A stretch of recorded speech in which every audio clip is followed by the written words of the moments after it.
Salamlar herkese. Kanalımıza hoş gelmişsiniz. Bugün size Alman dilinde zaman formalarından bahsedeceğim. Daha sonra present, yani indiki zaman hakkında danışacağım. Hazırsınız? Öyleyse başlayak. Alman dilinde 5 əsas zaman forması vardır. Birincisi present, indiki zamandır. Nümunə olaraq, ich lerne Deutsch. Mən Alman dili öyrənirəm. İkincisi, perfect, keçmiş zamandır. Daha çox gündəlik həyatda danışıq dilində istifadə olunur. Nümunə olaraq, ich habe Deutsch gelernt. Mən Alman dili öyrəndim. Sonra isə preteritum gəlir. Preteritum da sadə keçmiş zaman formasıdır. Daha çox yazılı dildə istifadə olunur. Ich lernte Deutsch. Mən Alman dili öyrəndim. Növbəti isə futur 1, gələcək zaman formasıdır. Gələcəkdə baş vermiş bir hərəkəti bildirir. Misal olaraq, ich werde Deutsch lernen. Mən Alman dilini öyrənəcəm. Sonra isə plusquamperfect gəlir. Keçmişin keçmişidir. Keçmişdə baş vermiş bir hadisənin başqa bir keçmiş hadisədən əvvəl olduğunu bildirir. Misal olaraq, ich hatte Deutsch gelernt. Mən Alman dilini öyrənmişdim. Sonda isə futur 2 gəlir. Yəni gələcəyin keçmişidir. Gələcəkdə bir hadisənin tamamlanmış olacağını ifadə edir. Misal olaraq, ich werde Deutsch gelernt haben. Mən Alman dilini öyrənmiş olacağam. Bu, gələcəkdə müəyyən bir vaxta qədər öyrənmə prosesinin tamamlanacağını bildirir. Zamanlar haqqında qısa məlumat verdikdən sonra, bugünkü əsas mövzumuz olan presens haqqında danışacağam. İlk öncə presens nədir sualını cavablandıraq. Presens, Alman dilində indiki zaman deməkdir. İndiki zaman hazırda baş verən, ümumi həqiqətləri bildirən və ya yaxın gələcəkdə olacaq hadisələr üçün istifadə olunur. Elə isə presens hansı anlarda istifadə olunur? Gəlin onlara nəzər salaq. Birincisi, indiki anda baş verən hadisələr üçün istifadə olunur. Misal olaraq, ich lese ein Buch. Mən kitab oxuyuram. Er schreibt einen Brief. O, məktub yazır. İkincisi, daimi vəziyyətlər, ümumi həqiqətlər, faktlar üçün istifadə olunur. Nümunə olaraq, die Sonne scheint am Tag. Günəş gündüz parlayır. Wasser kocht bei 100 Grad. Su 100 dərəcədə qaynayır. Növbəti isə planlaşdırılmış gələcək hadisələr üçün işlədilir. Nümunə olaraq, morgen fahre ich nach Wien. Sabah Viyana'ya gedirəm. Nächstes Jahr beginnt mein Studium. Gələn il təhsilim başlayır. Sonda isə daha çox hekayələrdə, kitab və ya filmlərdə sujet təsviri olarkən işlədilir. Misal olaraq, das Mädchen geht ins Haus und sieht ein Bild.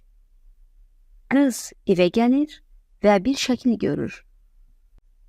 İndi isə feillərin presensdə, yəni indiki zamanda şəxsə görə dəyişməsinə baxaq. Misal olaraq, lernen feilini götürək. Öyrənmək deməkdir. Ich lerne. Du lernst. Er, sie, es lernt. Wir lernen. Ihr lernt. Sie lernen. A1 videolarımızdan bildiyiniz kimi, feilləri şəxsə görə dəyişərkən, feilin kökünə şəxsə uyğun sonluq əlavə edilir. İşə görə feilin kökünə e sonluğu, duya görə st, er-sie-s'ə görə t, wir, n, ihr, t, sie-də isə n sonluğu qəbul edir. Bəzi xüsusi hallar da vardır. Gəlin bunlara baxaq.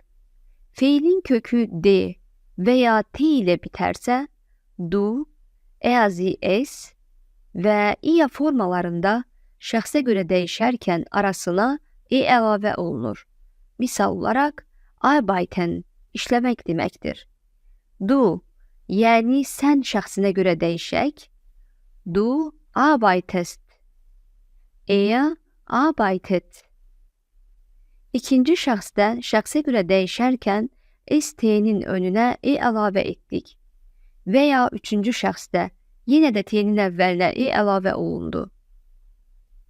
Finden tapmaq deməkdir. Burada feilin kökü finddir, yəni d ilə qurtarır. Belə olduğu halda şəxsə görə dəyişərkən yenə də arasına əlavə edirik. Du findest. Er findet. Və ya feilin kökü s, sz, x və ya z ilə bitərsə, du şəxsində s samiti düşür. Misal olaraq, heißen adlandırılmaq, çağırılmaq deməkdir. Feilin kökü heißdır. Sonunda gələn sz iki s-i əvəz etdiyi üçün ikinci şəxsdə yenidən st yazılmır. Sadəcə t yazılır. Misal olaraq, du heißt. Və ya tanzen, rəqs etmək deməkdir. Yenə də ikinci şəxsdə s samiti düşür. Misal olaraq, du tanzt olaraq yazılır. İndiki zamanda bəzi feillər vardır ki, şəxsə görə dəyişərkən kökləri də dəyişir. Belə ki, du, eazi s, yəni ikinci və üçüncü şəxslərdə bəzi sahitlər dəyişiklik göstərir. Misal olaraq, lesen, oxumaq deməkdir. Du liest. Er liest. Sehen, görmək deməkdir. Du siehst.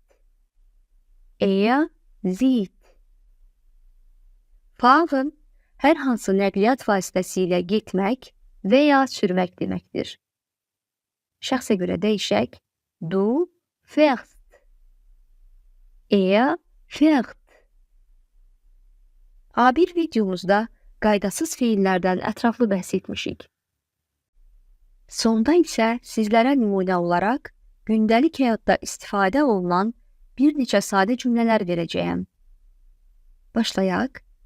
Birincisi, ich stehe um 7 Uhr auf. Mən saat 7-də oyanıram. Ich frühstücke jeden Morgen. Mən hər səhər səhər yeməyi yeyirəm. Ich gehe zur Arbeit. Mən işə gedirəm. Ich fahre mit dem Auto. Mən maşınla gedirəm. Wir kaufen im Supermarkt ein. Biz supermarketten alışveriş edirik. Ich koche heute Abend. Mən bu axşam yemək bişirirəm. Sie macht ihre Hausaufgaben. O ev tapşırıqlarını edir. Ich sehe am Abend fern. Mən axşam televizora baxıram. Wir treffen uns mit Freunden. Biz dostlarla görüşürük. Ich gehe um 10 Uhr schlafen. Mən saat 10-da yatmağa gedirəm. Beləliklə bir dərsimizin daha sonuna gəldik. Bugün sizlərə presens haqqında danışdım. Aşağıda şərhlərdə bu mövzu ilə bağlı bir cümlə yaza bilərsiniz. Böyük məmnuniyyətlə cavab verəcəyəm. Unutmayın, dil öyrənmək praktikaya bağlıdır. Siz də gündəlik həyatınızda indiki zamanda cümlələr qurmağa çalışın. Bugünlük bu qədər. Ümid edirəm sizlərə faydalı olmuşdur. Videonu bəyəndinizsə like etməyi və kanalımıza abunə olmağı unutmayın. Növbəti dərsdə görüşənədək. Tschüss, bis bald.